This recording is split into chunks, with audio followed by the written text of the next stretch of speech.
Welcome to the Catholic Community Scripture Study, held at St. John the Evangelist Catholic Church in Jackson, Michigan. I will be your host, Todd Gale, as we walk our way through the Gospel according to St. Matthew.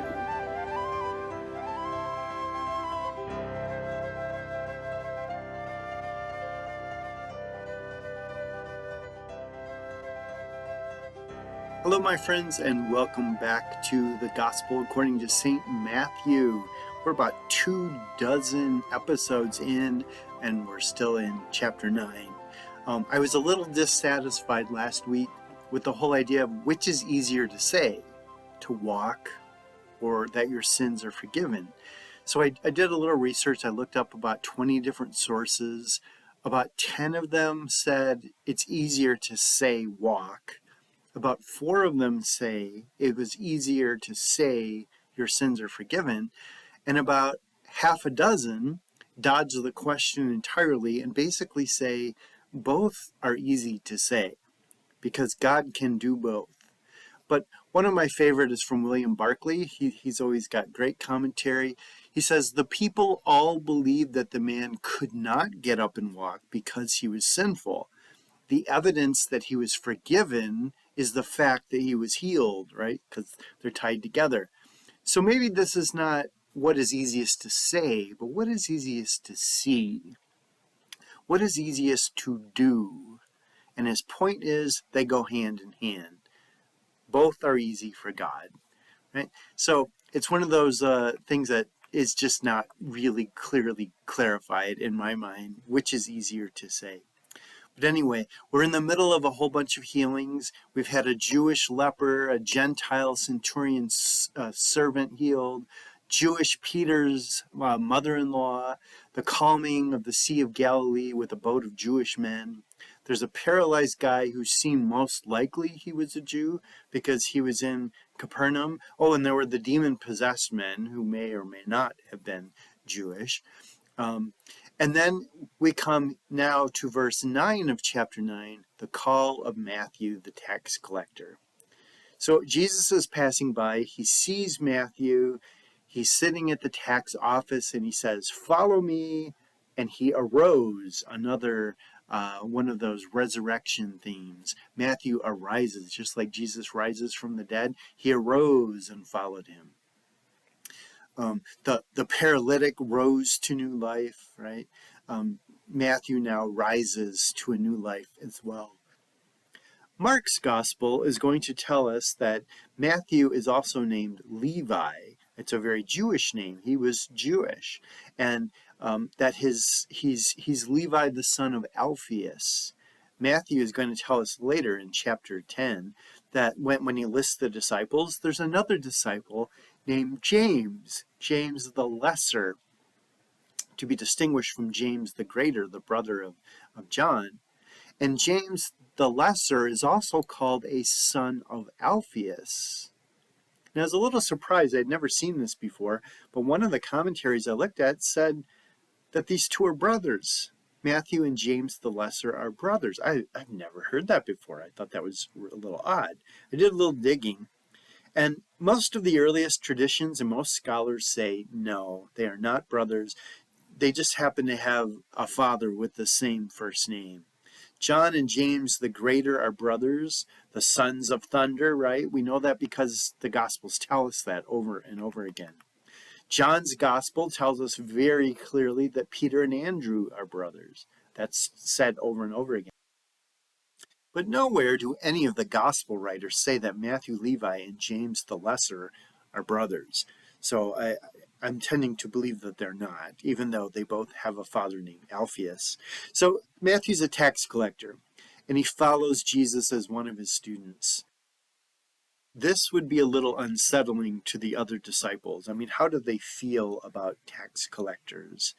Tax collectors were notorious sinners, not only for overcharging and extorting extra dollars. They would over-collect in order to line their own pockets, right? That's how they paid their own salaries. But they were also part of the Roman occupation.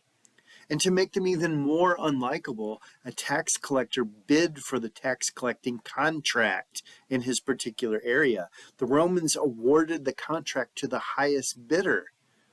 The one who promised he could extort the most from the people got the contract. So Matthew had to have been shrewd and very competitive in order to get this. And a Jewish tax collector, the money that was taken from you to pay for the Roman army literally would pay for the crucifixion and persecution of your own people. Whenever there was an uprising, hundreds of Jews would be publicly crucified. This traitor takes our money to kill our people. That's what they would think about. If a Jew worked for a Gentile pagan government to collect taxes, he was an outcast from society. He was disqualified to serve as a witness or a judge in any legal case. He was excommunicated from the synagogue. He was often totally disinherited from his family. In the eyes of the community, he was a total disgrace. Probably couldn't live within the city limits because nobody would want to live near him. And this is all part of the Mosaic law. In Leviticus 20, the law says that a tax collector that taxes, from a foreign government, a tax collector that's Jewish that collects taxes for the Gentiles that overrule, this person is considered as unclean as an unclean animal, lumped into the same group with murderers and robbers. And this is not just some anonymous tax man where you file a faceless paper and you mail in a check. You have to look that tax collector in the eye and pay him directly as a personal representative of Rome. When we were in the Holy Land and in Capernaum, we learned that there's archaeological evidence that fish taken from the Sea of Galilee were taxed along the main thoroughfare. So Peter, Andrew, James, John, they probably all knew Matthew. They probably had many interactions with him, and they probably hated him. Right? This is a very awkward call for a tax collector to join them. He left his tax collector table, but he took one thing with him, his pen. And the trade that he had taught him to use a pen, he's now going to use that skill to write one of the Gospels. So yes, this Matthew is the same Matthew that wrote the Gospel of Matthew. This is his Gospel. In one way, he is a little more of a sacrifice leaving his job than the other disciples. Peter, James, John, Andrew, they could all go back to fishing anytime they wanted. They could jump in a boat and fish. It would be totally impossible for Levi to ever go back to work for Rome. Matthew knows what it is to repent, what it is to change your life, because he lived this. And Jesus saw in him the potential of what Matthew could be. Not just that he was a great follower at that moment, but Jesus saw the potential of what was to come. And then Jesus eats. He sits at table in the house, and behold, many tax collectors and sinners come with them. And when the Pharisees see it, they say, "What? Why does your teacher eat with tax collectors and sinners?" And when Jesus heard this, he said, "Those who are well don't need a physician, but those who are sick. I want you to go and learn what this means," he says. "I desire mercy and not sacrifice." Right? Jesus is in the house. Well, which house? So far, it looks like a lot of the things that have been happening here have been mostly at Peter's house. But Luke tells us that the Matthew party takes place in Matthew's house. The Gospel of Luke tells us this. Peter's not quite yet ready to host Gentiles in his own home. He's probably not there yet. And it looks to be that there's a lot of people. Maybe they're Matthew's friends and former business associates. So it appears, it's pretty clear that he's probably gathered together in Matthew's house. And the Jewish followers of Jesus are there.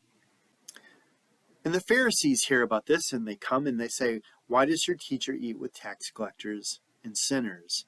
Like, to share a meal meant real fellowship. It was a sign of making a covenant. It was a sign of sharing life together. It's a really big deal to share a meal together in the Middle East, especially back in this day. And God demonstrates his own love to us while we are still sinners. Christ died for us while we were still sinners. Paul tells us in Romans chapter 5. Well, Jesus is loving them and demonstrating his attitude towards them while they are still sinners. Now, we might tend to downplay this a little bit because when we say they were sinners, I mean, we think you're a sinner, I'm a sinner, we're all sinners. We all need Christ, you're a sinner. But no, during this period of time, during this time of Christ, someone was called a sinner when they were like a class of people, when they were outcasts, prostitutes and thieves and bandits and people living totally immoral lives. For our day, it would not just be someone who is like a petty shoplifter. Okay, this would be on the level of an abortion doctor, or the drug smuggler, or the Satanist, or the child trafficker, or an anti-family drag queen that just rips on all of our beliefs. Right? I mean, I want you to see in their mind, in the Pharisees' mind, this was repulsive. They were totally beyond unclean. And Jesus replies, those who have no need of a physician, but those who are sick. I think this is a criticism the Pharisees probably didn't understand, because they considered themselves the physicians of the soul. They thought of themselves as doctors. So this was incredibly insulting to them. But the irony is they were doctors who avoided all contact with sick people because they didn't want to risk getting infected themselves. They wouldn't come in contact with sinners because they dare not become sinful themselves, become unclean simply by being in proximity with them. Jesus is saying he's come to heal. The church is going to be a hospital. It's not a museum. It's not an art show, right? And we know that he's not saying that there are some people who are truly righteous and don't need the Messiah. He's not saying, I don't care about good people who try to be holy. I only care about the really bad people. That's not what he's saying, because he comes for everyone. Everyone needs to be healed. Everyone needs the Savior. But the Pharisees don't understand this. They don't understand that they are sick, that they need him. So he tells them, go and learn what this means. I desire mercy and not sacrifice. Here Jesus is quoting from the 6th chapter of Hosea. There's some great notes in the Catholic Study Bible on page 22 about this. It's a great explanation. But I'm going to try to summarize a little bit about what Hosea says, because it really rounds this out. Like, this is really neat what Jesus does here. So Hosea is one of the prophets from hundreds and hundreds of years ago, when both the north and the south are still together in Israel. It's before they were all divided, before the Assyrians came in and took away the 10 tribes of the north. And Hosea is told by God that Israel, both north and south, Israel is ill with sin. And rather than turn to the Lord, they make treaties with the enemies. They refuse to ask God to heal them. They refuse to turn to the Lord as the great physician. So God basically says, okay, fine. I'll just go back to heaven and wait until you seek me out to heal you. I'm just going to go back to heaven until you ask me to save you. And the Lord says in that, I desire mercy, not sacrifice. The New American Translation says, I desire love, not sacrifice. Other translations say, I desire loyalty, not sacrifice. And again, what Jesus is doing is he's fulfilling the Old Testament. He's doing exactly what God said he was going to do in Hosea. He has come back down from heaven, and he's looking for people who want to be healed. He's looking for the people who want the physician. And he flat out says, I've come for those looking to be healed, right? And the Pharisees are no different than Israel back 700 years earlier. He's saying they don't know God. They're too stubborn to ask for healing, right? So, he insults them by saying they don't even know the meaning of their own scriptures. Like, one commentary I looked at said, this would be a little distasteful to men who think they know everything already. So it appears that while they're talking and this exchange is going on, in verse 14, the disciples of John the Baptist just kind of pop in. It looks like it's here in the same house that they happen to be going by. So the idea, it kind of strikes me that this is a really big party. This Matthew party is big, and lots of people just kind of wander in and they hear it. Pharisees come in, now the disciples of John the Baptist come in, and they ask a question. Why don't Jesus' disciples fast the way the Pharisees do and the way the disciples of John do? Why do they fast? Why do they not fast when everyone else seems to? Now, the Pharisees were known for their practice of fasting, sometimes twice a week, but they didn't do it out of a spirit of being humble. They didn't do it out of a spirit of repentance. They wanted to impress themselves and impress other people with how much they fasted. Back in Matthew chapter 6, remember Jesus says, when you fast, don't put on a big show. Don't do it for other people, right? Because that's what they were doing. And evidently John the Baptist's followers, evidently they fasted also. And Jesus says to them, can the friends of the groom mourn as long as the groom is with them? But the days will come when the bridegroom will be taken away, and then everyone will fast. He then uses a couple kind of strange images. No one puts a piece of unshrunk cloth on an old garment to patch it because it'll just tear. Nobody puts new wine in old wineskins because they'll just tear and be ruined, right? Why exactly is he talking about that? Well, the principle of this, of what he's saying here, is they're saying, why don't they fast? And Jesus is saying, because I'm still here. The bridegroom is here. And he says something is coming which isn't going to fit in the old way. It's gonna tear apart the old way.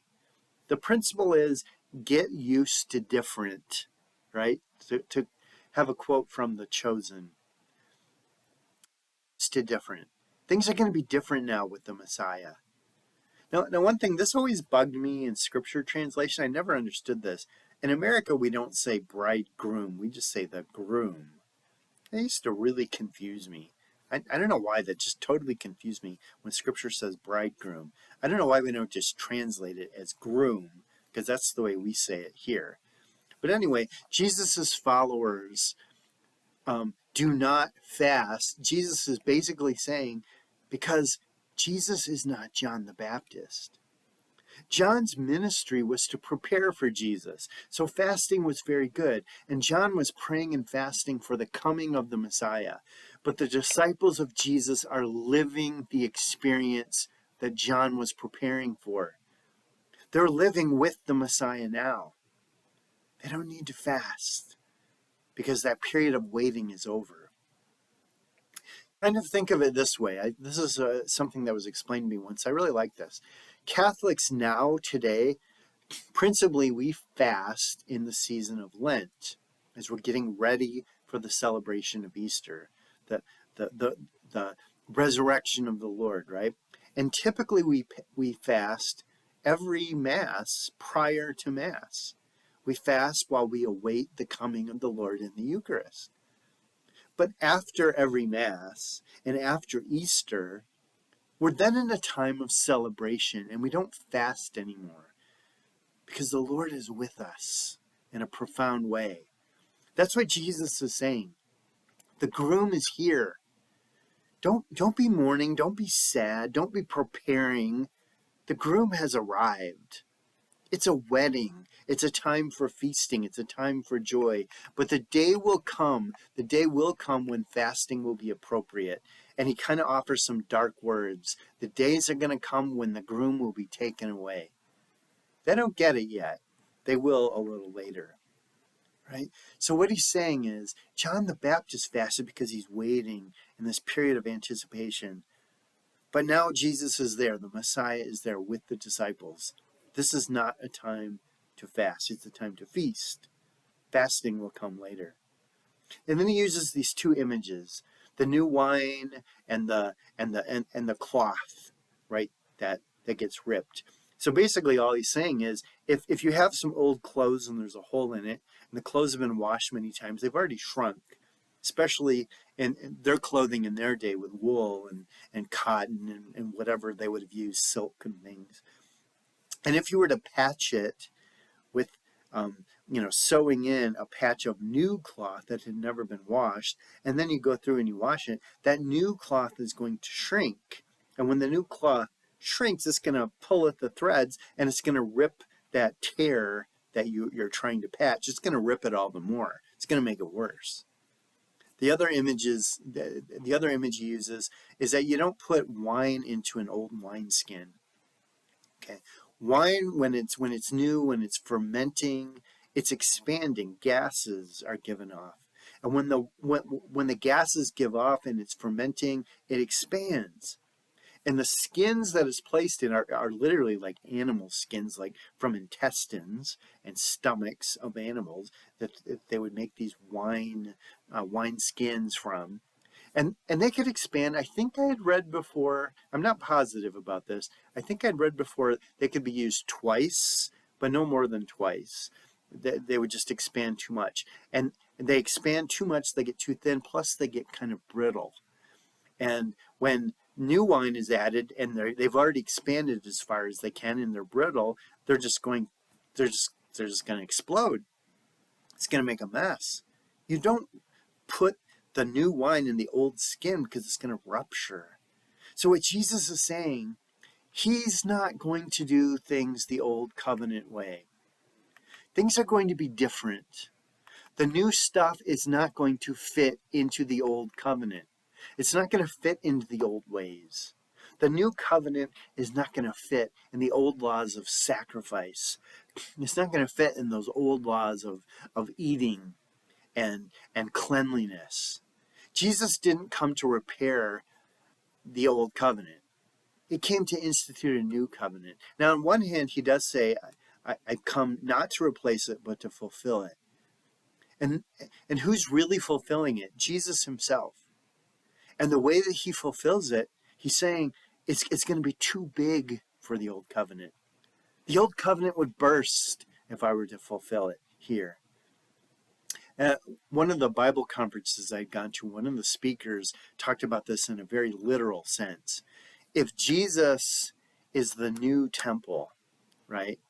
The new temple can handle all of us Christians, all of us believers, right?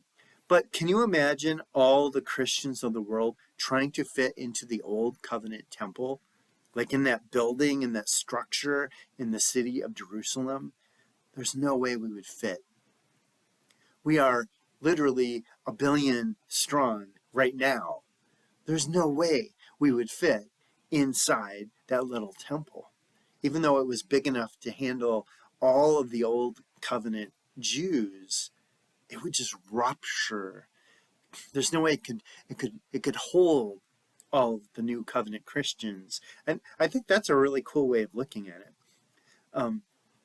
Basically, Jesus is forming a new institution, the church, that's going to bring Jew and Gentile together in a completely new body. And it's radically different. And he's not going to just patch up something old to make this new covenant. Something new is being introduced. And Jesus doesn't destroy the old, he fulfills it and he expands it. I've shared this image before. The old covenant is kind of like scaffolding around a big building. Once the building is built, once the building is fulfilled, once the building is complete, the scaffolding isn't needed anymore and the scaffolding needs to come down. The old covenant is like the scaffolding for the new. It needs to come down. We don't live in the scaffolding. We live now in the new covenant. This might be helpful too. It could be like an acorn. When it grows into an oak tree, it's fulfilled, right? It has completely grown beyond the acorn. The acorn is just ruptured. The acorn is gone. But its purpose is fulfilled in the greatness of that tree, right? The acorn can't contain it, as the old covenant cannot contain the new. Now we come to a section where two people are healed, a girl and a woman with an issue of blood. This is chapter 9, verse 18 is where we begin. So a ruler among the Jews asked Jesus to heal his daughter. And the ruler came and he knelt before him, saying, "My daughter has died. Come and lay your hands on her." So Jesus arose. Notice that again, Jesus arose. The resurrection theme continues, and he follows him. The ruler, is this ruler like barging into the Matthew party? It kind of reads that way in the Gospel of Matthew here. Matthew writes most of his chapters as if it's one long event, and he kind of condenses them, and they're all here in Capernaum right now. This ruler knelt. Most translations say the ruler worshiped him. Not just knelt, but worshiped. Now in Matthew's Gospel, it doesn't say whether it's a Jewish ruler or a Roman ruler, it just says a ruler. But we know from Luke and Mark, from their Gospels, they tell us a little more detail. This man is the synagogue ruler, Jairus. He is a Jew. He's not a rabbi, he's not a priest, he's an administrator. He's the one that schedules the rabbis and the guest speakers and collects the donations and keeps the building running, right? And runs the synagogue school. Generally, the synagogue leader is very strict. They're usually following the Pharisees with lots of rules. So it's pretty amazing that this guy comes to Jesus. The fact that he comes probably shows he's in a state of total desperation. He has no other choice. He has much of the same faith as the centurion, except the centurion, being a Gentile, knew that Jesus wasn't supposed to enter his home. He had faith that Jesus could heal from a distance. Here, the synagogue ruler, Jairus, has faith that Jesus can even raise the dead. So as they're rushing out, they're leaving apparently Matthew's house. They're going towards the synagogue, which obviously Jairus' house was probably somewhere within sight of the synagogue. It's probably very nearby. A woman who has a flow of blood for 12 years comes and just touches the hem of his garment, and she's healed. And Jesus says to her, "Take heart, your faith has made you well." It's a little different in the other Gospels. So Jesus is walking from wherever Matthew's house may have been. He's heading towards the synagogue. The woman comes and she touches his garment. Why does she touch his garment rather than ask for healing? Because bleeding of any kind was considered unclean. If she was a Jewish woman, which she probably was, she would know that this makes her unclean, and she's not only is she not supposed to touch Jesus, she's not supposed to be in the vicinity of any other Jews, but she's desperate. And she's embarrassed. And this is a very private thing. This is a very embarrassing thing. She doesn't want to draw attention to herself. She just has the faith that if she could just touch his garments, she would be healed. She doesn't want to make a big scene. And specifically, she reaches for the strings, the fringes. There are 4 tassels of blue worn by the Jewish men on the corners of their outer garment. It was meant to identify a Jewish man as being a Jew, as a member of the chosen people. And it was meant to remind them every time they put on their clothes that they belonged to God. The fringes were called the tzitzi. Tzitzi, T-Z-I-T-Z-I-T, right? The tzitzi are usually attached to the 4 corners of the talit gadol, the prayer shawl. The talit gadol, the prayer shawl. Usually, it it was on those corners. It was like a blue thread. And there were 4 strings on each of those 4 corners. So there's 16 of these tassels, and they're braided together and they're knotted together to count to 613 knots for the 613 laws of the Torah. It reminded Jewish folks that they're a people of the law. It reminded Jewish folks that they are a people of the Mosaic covenant. And this shows us something really interesting. Jesus dresses like all the other men of his day. Right? He's not out to create new fashion trends, right? The Essenes had a belief that when the Messiah came, he would bring the manna back from heaven. When the Messiah came, he would fulfill the words of the prophets. When the Messiah came, all other sacrifices would go away. The only sacrifice left would be the thanks offering, the Todah. The Eucharist means thanks. But the Essenes also believed that when the Messiah returned, he would have healing powers, even in his tzitzi of the Talit Gadol. His prayer shawl could heal. Now, a lot of commentaries think maybe this woman was Essene. Maybe she had heard these stories. Some of the commentaries I looked at, they rip on this woman for being superstitious, for having a lack of faith, for not understanding what she was doing. I totally don't see that. I don't understand how they could rip on her. Right? She seems like she has amazing faith. Her circumstances are very different and very difficult. I think she's pretty darn amazing. And when Jesus sees her, he calls her daughter, linking his ministry with God the Father, showing that he shares the same love as the Father. And he says, your faith has made you well. Right? Now, in the other Gospels, this is where she touches the tzitzi, and Jesus says, whoa, power has gone out of me, right? Who touched me? And Matthew doesn't go into any of those details, right? I just find this story just so beautiful and so amazing. Most likely the woman was Jewish. She's in Capernaum. She seems to understand she's unclean. She seems to know the value of the tzitzi, right? And she becomes healed because of her faith. She reached out in faith. And once again, faith has healed her. Now, Jesus stops long enough to heal her, and then he goes to the ruler's house, and there's some flute players and a noisy crowd. What's that about? That's nothing like our society. And he says, make room. The girl is not dead. The people laugh at him. He puts the crowds outside. He goes in, takes the girl by her hand, and she arose. Another resurrection theme, right? And the report went out all over the land.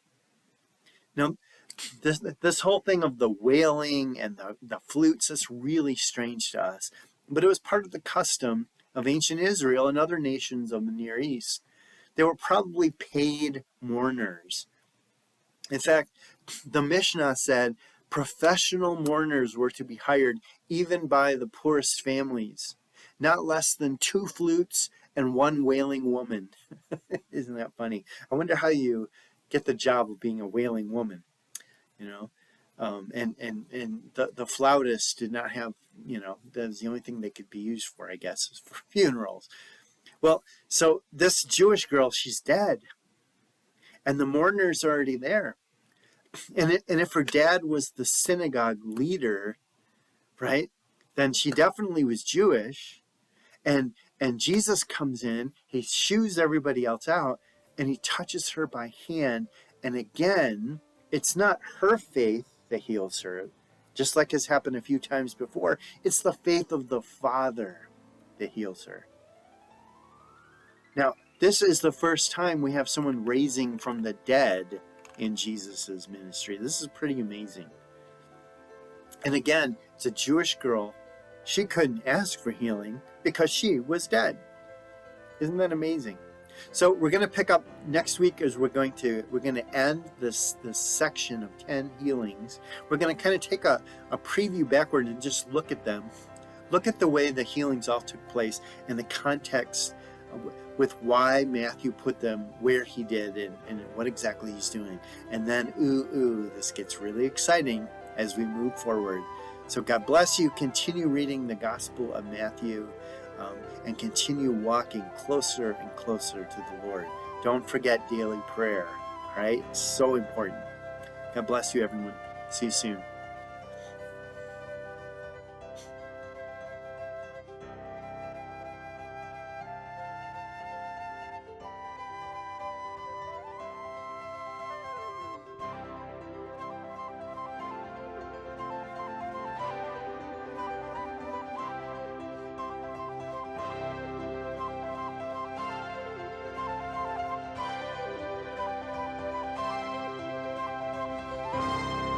Thank you so much for walking the way through the Gospel of Matthew.